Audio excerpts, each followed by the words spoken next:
हमारे reporter M शरीफ विगू की report के मुताबिक मोतिहारी जिला मोतिहारी के गांव मोहम्मद सुल्ला डोमकी में बच्चों को स्कूल की इमारत ना होने के बायस खुले आसमान तले तनबों में बैठकर तालीम हासिल करनी पड़ रही है।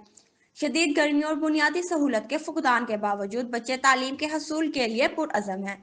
जिला इंतजामिया की खामोशी ने वालिदैन और मकामी अफराद में शदीद तशवीश पैदा कर दी।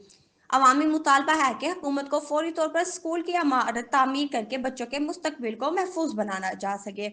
मज़ीद तफसीलात जानते हैं हमारे नुमाइंदे एम शरीफ विगू की इस रिपोर्ट में।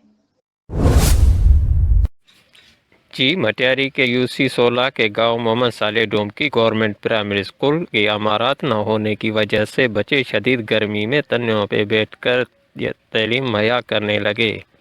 इस मौके पे इलाका मकीनों और उस्तादान का कहना है कि हमारे गांव में स्कूल की इमारत की सख्त से सख्त ज़रूरत है।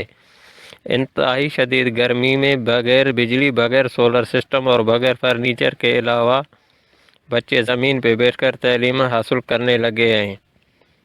इलाका मकीनून ने वज़ीर आला सिंध, वज़ीर तालीम और एमएन मटियारी मखदूम फ़खुर जमा से मुतालबा किया है कि हमारे गांव में स्कूल की इमारत तमीर करवा दी जाए ताकि हमारे बच्चे सुकून से तालीम मुहैया कर सके। इस वजह से हमारे बच्चे अरसा से कमतरी का शिकार हैं। जी।